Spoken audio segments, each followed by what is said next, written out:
নমস্কাৰ, গুৱাহাটী উচ্চ ন্যায়ালয়ৰ ফালৰ পৰা এটা নতুন ৰিক্ৰুইটমেণ্ট ৰিলিজ কৰিছে। এই ৰিক্ৰুইটমেণ্টটো কি হয়, ইয়াৰ কাৰণে কেনেকৈ আবেদন কৰিব, সকলোবিলাক ভিডিঅ'তে গম পাব। চ' ভিডিঅ'টো শেষলৈকে চাব।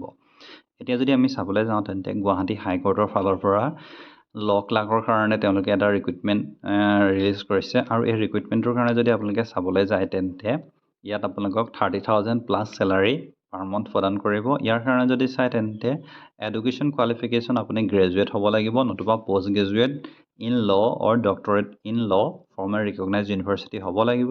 আৰু তাৰ উপৰিও candidate practising at the bar or having professional experience or literary work in law to their credit would get preference. আৰু ইয়াৰ কাৰণে আপুনি ল গ্ৰেজুৱেট বা পষ্ট গ্ৰেজুৱেট বা ডক্টৰেট হোৱাৰ উপৰিও আপোনাৰ প্ৰেক্টিচিং নলেজ থাকিব লাগিব। আৰু ইয়াৰ কাৰণে যদি চাওঁ তেন্তে ভেকেঞ্চি আছে 3টা। আৰু ইয়াৰ কাৰণে আপোনালোকৰ যিটো ইণ্ডিয়ান চিটিজেন হ'ব লাগিব। এজ লিমিটটো যদি চাওঁ তেন্তে মেক্সিমাম 40 বছৰলৈকে আবেদন কৰিব পাৰিব। বাকী STৰ কাৰণে আপুনি 45, STHৰ কাৰণেও 45 বছৰ আবেদন কৰিব পাৰিব। ইয়াৰ কাৰণে আপুনি এমপ্লয়মেণ্ট এক্সচেঞ্জত ৰেজিষ্টাৰ কৰা হ'ব লাগিব। আৰু ইয়াৰ প্ৰফেশ্যনেল যি লেংগুৱেজ, অফিচিয়েল লেংগুৱেজ আপুনি অসমীয়া জনা হ'ব লাগিব।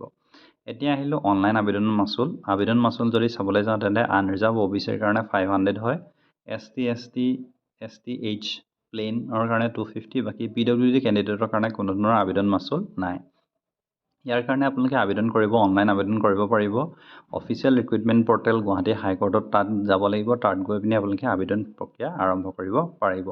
ইয়াৰ কাৰণে ইতিমধ্যে অনলাইন আবেদন প্ৰক্ৰিয়া 25 মাৰ্চৰ পৰা ষ্টাৰ্ট হৈ গৈছে। আবেদনৰ অন্তিম তাৰিখটো হৈছে 5 এপ্ৰিল সন্ধিয়া 5 বজালৈকে। চ' ইমানেই আছিলে ভিডিঅ'টো। ভাল পালে লাইক কৰিব, শ্বেয়াৰ কৰিব, চেনেল নতুনকৈ ভিজিট কৰিব নাপাহৰিব। ধন্যবাদ।